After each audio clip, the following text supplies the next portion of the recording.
हरे कृष्णा। एकादशी तिथि भगवान विष्णु की अत्यंत प्रिय तिथि है। माघ महीने की एकादशी तिथि को षटतिला एकादशी के नाम से जाना जाता है। इस दिन भगवान विष्णु के संग माँ लक्ष्मी जी की पूजा की जाती है।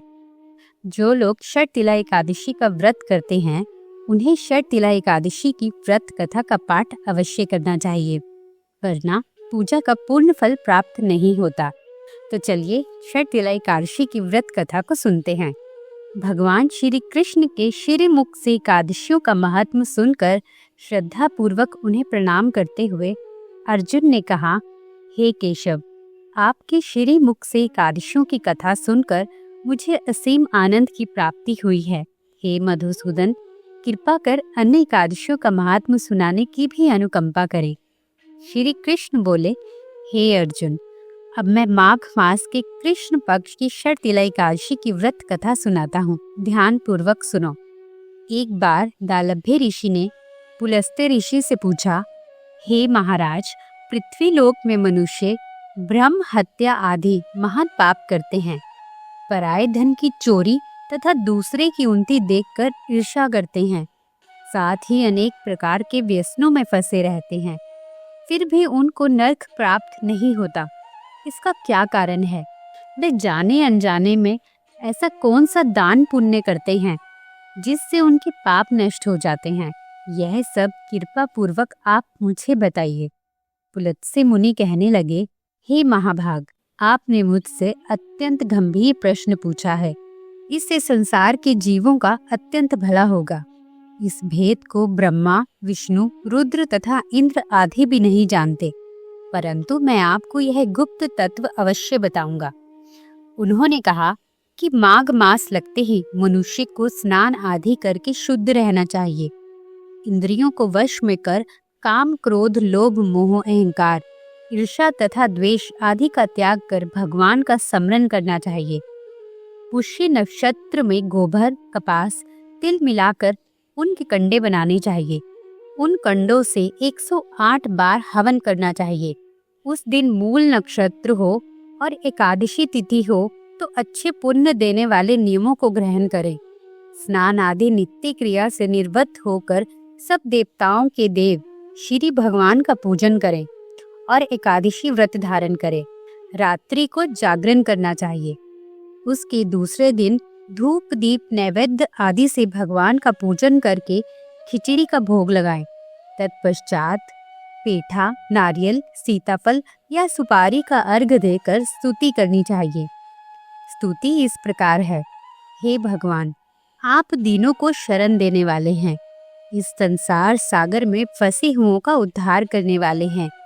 हे पुंडरीकाक्ष, हे विश्व भावन, हे सुब्रह्मण्य, हे पूर्वज, हे जगतपते, आप लक्ष्मी जी सहित इस तुच्छ अर्घ को ग्रहण करें।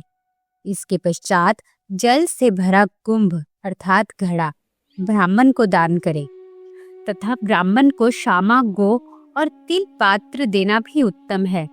तिल स्नान और भोजन दोनों ही श्रेष्ठ है। इस प्रकार जो मनुष्य जितने तिलों का दान करता है, उतने ही 1000 वर्ष स्वर्ग में वास करता है। तिल स्नान, तिल का उपटन, तिल का हवन, तिल का तर्पण, तिल का भोजन और तिलों का दान, इस प्रकार 6 रूपों में तिलों का प्रयोग करने के कारण यह एकादशी षटतिला कहलाती है। इस व्रत के करने से अनेक प्रकार के पाप नष्ट हो जाते हैं।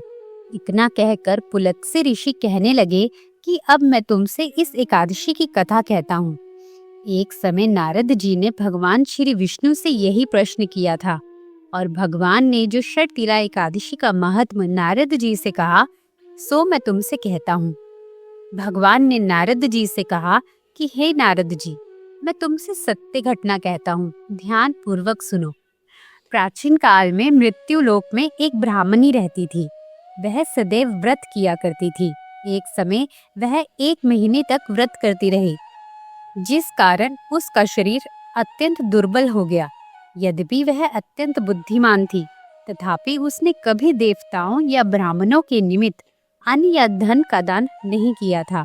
इसलिए मैंने सोचा कि ब्राह्मणी ने व्रत आदि से अपना शरीर शुद्ध कर लिया है, अब इसे विष्णु लोक तो मिल ही जाएगा, परंतु इसने कभी अन्न का दान नहीं किया, इससे इसकी तृप्ति होना कठिन है। भगवान ने आगे कहा, ऐसा सोचकर मैं भिखारी के वेश में मृत्यु लोक में उस ब्राह्मणी के पास गया और उससे भिक्षा मांगी। वह ब्राह्मणी बोली, महाराज किस लिए आए हो? मैंने कहा, मुझे भिक्षा चाहिए। इस पर उसने एक मिट्टी का ढेला मेरे भिक्षा पात्र में डाल दिया। मैं उसे लेकर स्वर्ग में लौट आया। कुछ समय बाद ब्राह्मणी भी शरीर त्याग कर स्वर्ग में आ गई।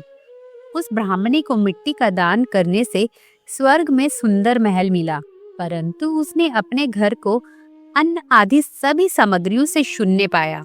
घबरा कर वह मेरे पास आई और कहने लगी कि भगवान, मैंने अनेक व्रत आदि से आपकी पूजा की, परंतु फिर भी मेरा घर अन्न आदि सभी वस्तुओं से शून्य है। इसका क्या कारण है? इस पर मैंने कहा, तुम अपने घर जाओ और जब देव स्त्रियां तुम्हें देखने आए तब तुम उनसे षटतिला एकादशी व्रत का महात्म और उसका विधान पूछना।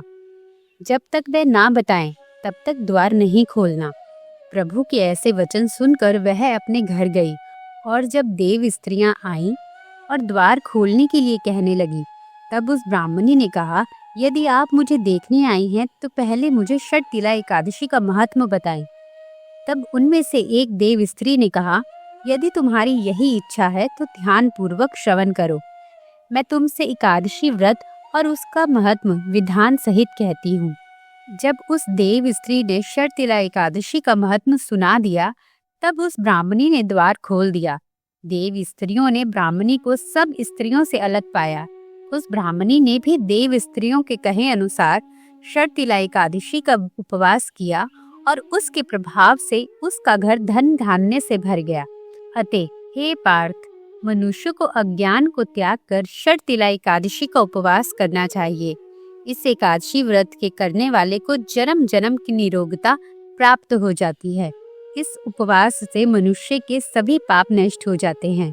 इस उपवास को करने से जहाँ हमें शारीरिक पवित्रता और निरोगता प्राप्त होती है, वही अन्न तिल आदि दान करने से धन धान्य में बढ़ोतरी होती है।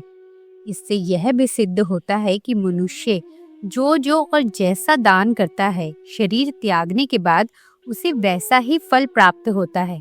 अतः धार्मिक कृत्यों के साथ साथ हमें दान आदि अवश्य करना चाहिए। शास्त्रों में वर्णित है कि बिना दान किए कोई भी धार्मिक कार्य संपन्न नहीं होता। हरि कृष्णा।